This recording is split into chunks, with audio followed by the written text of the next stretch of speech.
আসসালামু আলাইকুম সম্মানিত প্রিয় চাষি ভাই বন্ধুরা, এশিয়া সায়েন্টিফিক ফিশার্সের পক্ষ থেকে আপনাদের সকলকে রমাদান মোবারক জানাই।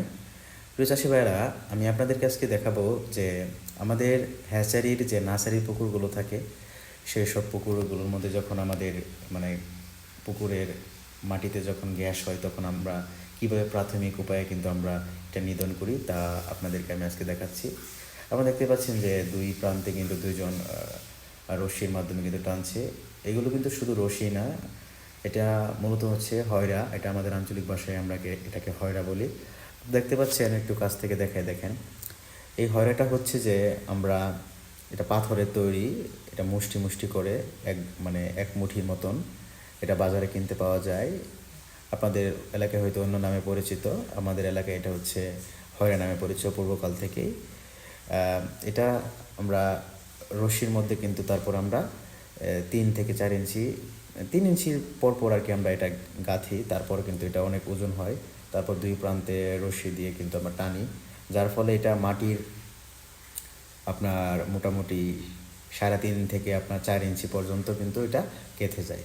তারপর যখন আমরা এটা দুই প্রান্তে দুইজন মিলে টানি, তার ফলে কিন্তু মাটির তলে গেঁথে থাকা যে আপনার গ্যাসগুলো থাকে সেগুলো কিন্তু বেরিয়ে আসে।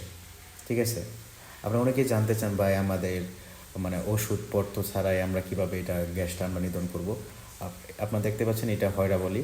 আপনারা চাইলে এটা কোনো প্রকার মইয়ের মাধ্যমে কিন্তু এই গ্যাসটাকে আপনার নিধন করতে পারেন।